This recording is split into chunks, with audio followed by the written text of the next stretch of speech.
Hi, welcome and welcome back. This is the New in Review coming to you today with another reading of my 1 year community read out on bearing the cross. Now, if you listened to the previous episode, it I think that was like monumental where the author Garrow he inserts some of King's writings on how he was feeling about the boycott and how he was feeling weak and wanted to give up, and he prayed. Now he's using his all of his religious and spiritual teachings, philosophical teachings on standing up for the right cause, and he was asking himself, is this the moment for that? And so, as we continue, we go into the next episode, episode 14. So, if you haven't listened to the other episodes, I encourage you to do so, or you can just start right here. So, let's get ready. Let's get into these episodes. All right. The MIA's application did bring accusation that its real goal was to put city lines, which was in the middle of a renegotiation in its own franchise with the city, out of business. King denied any such intentions. We weren't interested in putting them out of business. We wanted them to comply with our demands. To emphasize further the continuing moderation of its position, the MIA took out another ad in the local paper, stressing its own limited desires of castrating the city's conduct. At no time have we raised the race issue in the movement, nor have we directed our aim at the segregation laws. Though that was the MIA's public stance, the private discussions the leadership had considered since mid-January, launching a direct attack on the bus segregation laws. White attorney Clifford Durr had continued to provide behind-the-scenes advice to the MIA's young lawyers, Fred Gray and Charles Langford, um, to provide behind the scene advice to the MIA young lawyers, Fred Gray and Charles Langford. Okay. Durr stressed that if the black community wanted to make a legal challenge to the segregation provision, the appeal of Rosa Parks' conviction would not be a sufficient vehicle. First of all, since the appeal would have to be made through Alabama State Court before it could reach the Supreme Court, it would be vulnerable to extensive delaying tactics. Second, given the specific circumstances involved, whether where other seat had not been available to Mrs. Parks, the conviction might be voided without the issue of segregation itself being involved. If the MIA really want to eliminate segregation seating, Durr advised, it should file its own suit in federal court alleging that segregated public transportation was unconstitutional in light of the earlier Supreme Court decision in Brown about public schools. E.D. Nixon supported Durr's suggestion. And Gray and Langford have further counseled from the NAACP attorneys. Robert L. Carter began drafting the necessary documents. So now they're taking this a step further.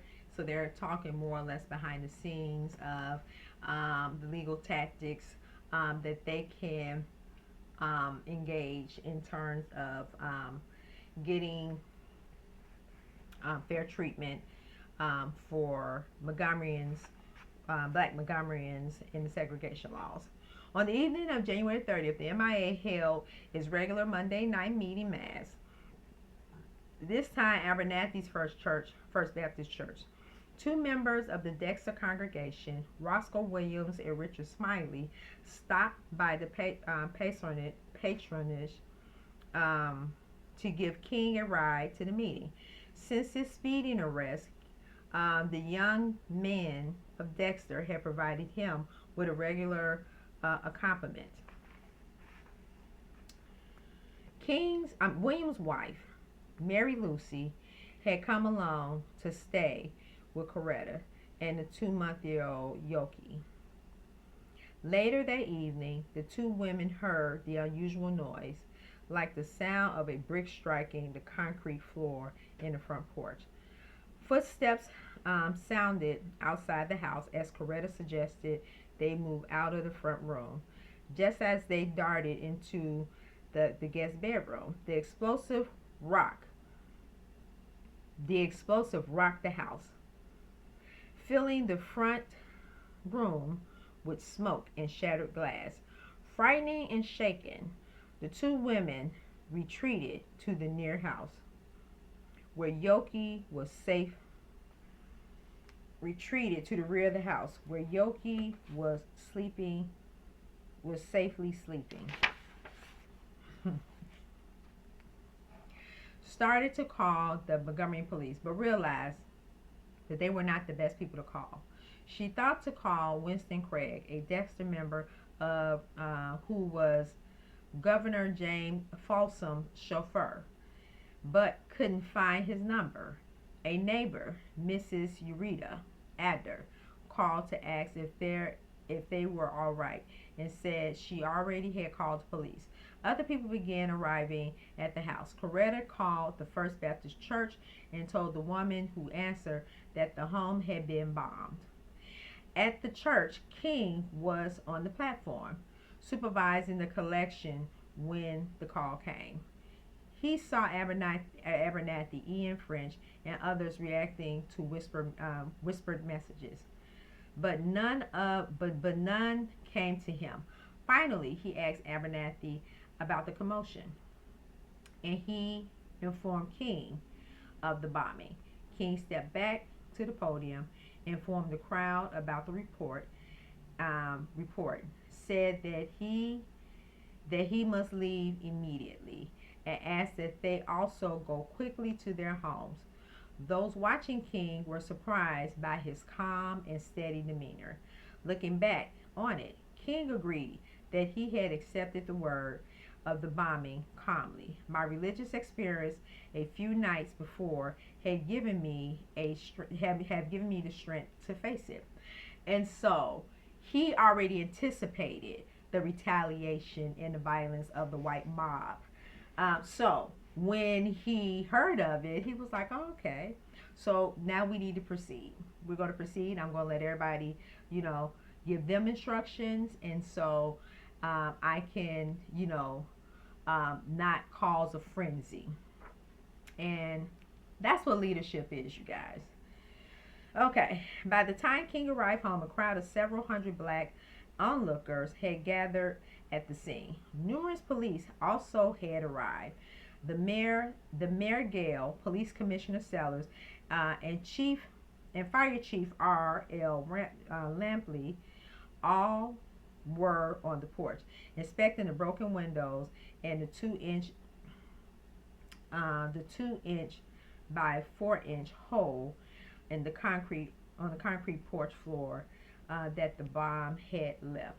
King made his way through the crowd and entered the house, where he found Coretta, Yoki, and Mrs. Williams unharmed. Commissioner Sellers took King aside and expressed his condemnation of the attack.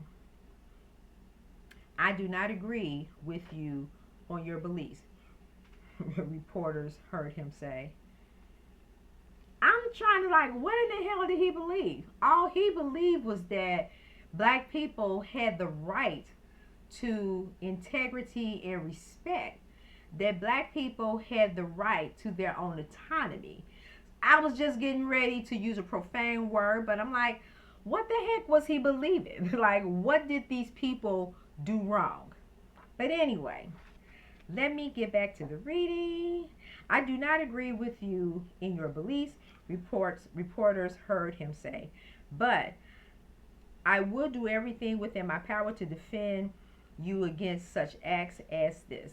King nodded his appreciation, but one Dexter member bluntly told sailors that the bombing was a direct outgrowth of the hatred rhetoric and the get tough policy that officials like him had been championing. Samples did not reply. Yeah, he did not reply because I,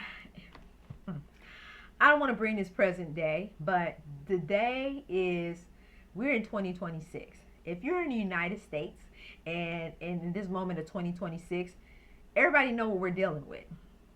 So I'll always say behavior comes from the top. It comes from the top.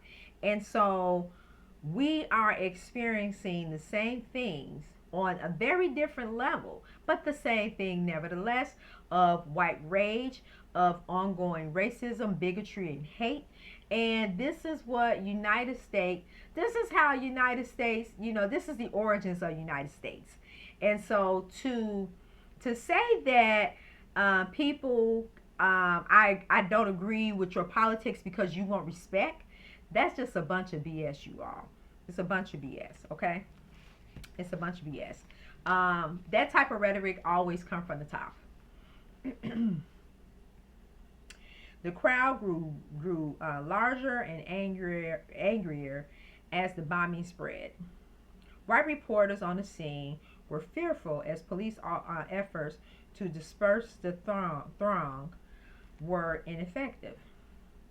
The officer told sailors that a calming influence was needed, and that the police commissioner asked King if he would say a few words to reassure the onlookers. King agreed and stepped onto the porch, where, flanked by sailors and Gale, he told the crowd that his wife and his children were not injured. Everything is all right. It is best for all of you to go home. The police are investigating. Nobody has been hurt, and everything is under control. He emphasized that everyone in the protest should remain peaceful and not retaliate against the white community. I don't know if somebody can say that now.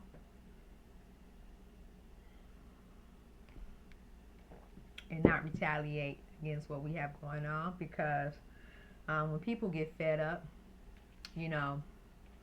it creates a domino effect. We are not advocating for violence. We want love. We want to love our enemies. I want you to love our enemies. Be good to them. Love them and let them know you love them. I did not start this boycott. I would ask you to serve as I was asked to serve as your spokesman. I want it to be known, the length and the breadth of this land, that if I am stopped, this movement will not stop. And if I am stopped, our work will not stop. For what we are doing is right. What we are doing is just. So he's basically saying that if I'm stopped in any way, I give you guys the encouragement to go on. This movement should not stop. Sellers and Gale each spoke to the crowd. Promises to spare no effort to solve the crime. Then King stepped forward again and asked everyone to disperse. Go home and get some sleep. Go home and don't worry. Be calm. And I and my family are. As I and my family are. We are not hurt. And remember, if anything happens to me, there will be others to take my place. Reaffirming that the movement ain't over. You can buy my house, and if something happened to me, the movement will still continue. After the crowd and the officials departed, the Kings were driven to the home of Dexter members, Mr. and Mrs. J.T. Brooks, and spent the night. Knocking at the door, he and Coretta peered out, but couldn't tell who had decided not to answer. The visitor disappeared. But shortly thereafter, the phone rang. It was Daddy King, who, along with Christine and AD, had driven over from Atlanta upon hearing about the bombing. He had been the person at the door, and he quickly returned. At almost the same time, Coretta's father, Obi, who had heard about the bombing, arrived from nearby Marion. Daddy King told ML that he and the family should leave Montgomery and return to Atlanta. Bombers who had tried once may well try again. Martin said no, that he could not desert his colleagues in the MIA. Daddy King, tempers flaring, told his son, "It's better to be alive than a dog than a dead lion."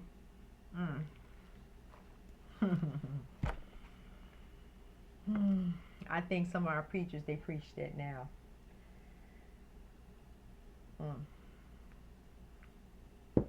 To be a dead lion than to be a proud dog. I'm just saying. And I'm not saying this is every pastor, but yeah, I mean, I'm gonna save that for another video.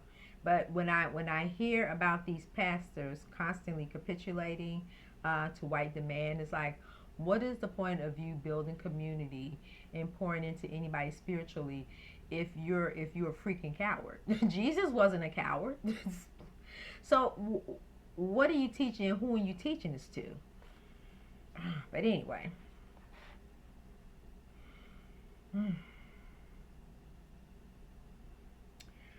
Martin again refused, and then Obie Scott said that if Martin would not take his family to Atlanta, he would take Coretta and Yoki with him back to Marion. Coretta also refused, saying she would stay with her husband. Daddy King pushed Martin harder. He very strongly insisted on Martin's coming home for a while and getting away from things. Coretta recalled. He really wanted him to get completely out of the movement. The young couple maintained their resistance. And finally, the early morning argument broke up. ML, Coretta, and Yoki all would remain in Montgomery. My thing is, why are you removing them? Why don't you guys come there and support them? Why remove them? I mean, you preach about equality for black people, but then the moment that they want to fight, we want to just take everybody out. We don't want you to fight. We want it to be a fight. We want people to fight for this, but yet fill up our coffers for the church so we can spew more lies to you about how we want you to have equality and justice on earth. Okay. King and the MIA. Oh, I went ahead of myself. The following morning, the MIA Executive Board met to discuss their next step.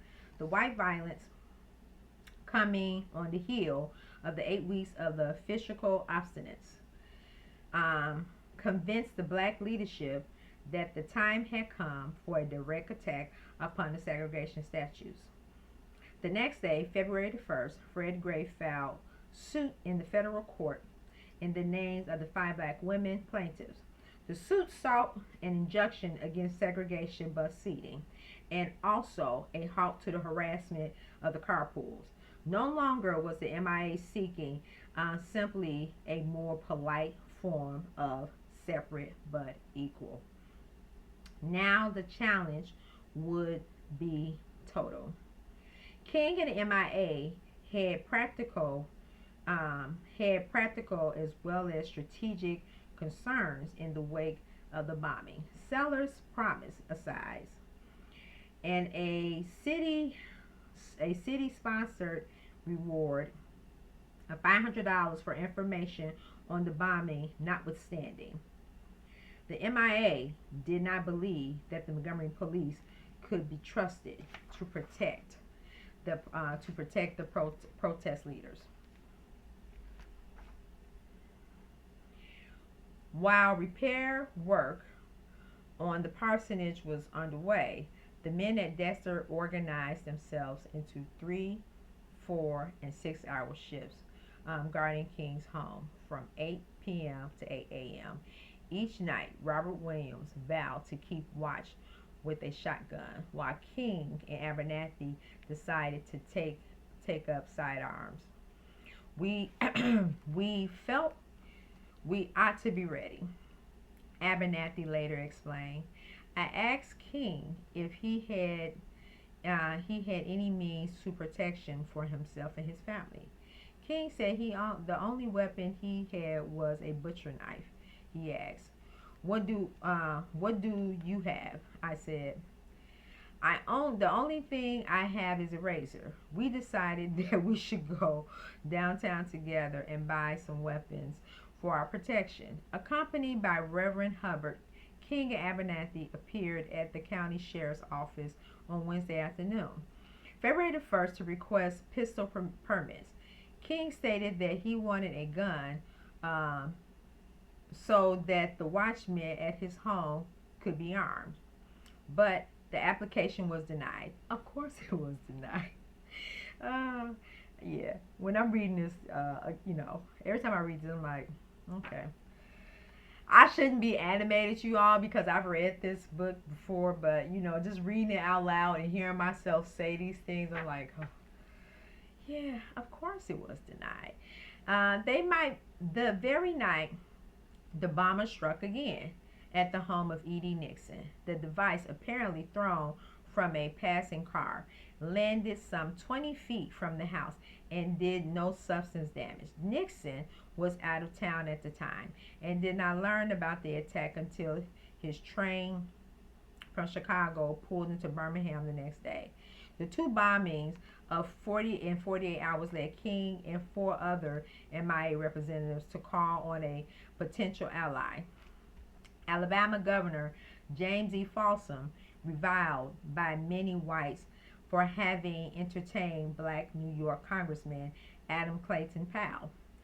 Big Jim Folsom was a liberal on race, as any white politician in the South. Folsom took the black visitors that he deplored the bombings and hoped the situation would not deteriorate further. He asked King how long the protests would continue until our demands are granted.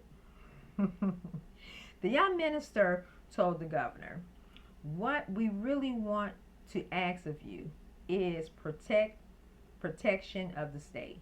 We have no confidence in the police department, in the city police affording us such protection." Folsom said he would have state officers keep an eye on King's home, and that he also would speak to the county sheriff. But King wanted something else. What we would like to have is to have you issue a permit to keep a gun in our car.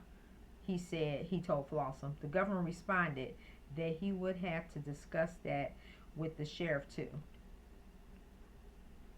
Yeah, because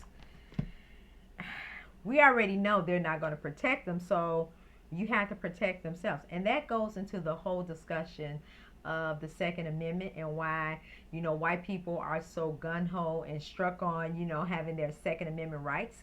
I'm just going to start white people, white races.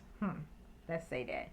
About their Second Amendment rights, because if you are a citizen of the United States, you have the same rights as everybody else. However, all these gun laws and restrictions, they weren't doing background checks then. They were just giving people permits. I'm just going to put that out there, okay? The only crime you have of getting a gun license is sometimes being black. All right. So, King returned home from the state capitol to find Roscoe Williams installing floodlights around the parsonage, and Daddy King back in town again to persuade his son to return home to Atlanta. ML once more again said no to his father, but One observer who watched him that day wrote that King, nervous pacing reveals he is under a tremendous strain. Coretta appreciated her husband's burden, supported his refusal of Daddy King's plea, and talked with him about their likely fate. We realized that our lives were in danger. I did a lot of soul searching. We were right in what we were doing. And if we were going to stand up for a cause, we had to be willing to face that which may be the inevitable consequence. And so, yeah, I mean, this book, it brings back a lot of heavy emotions, you guys. But I once again want to thank you guys for stopping by, and stay tuned for my next reading.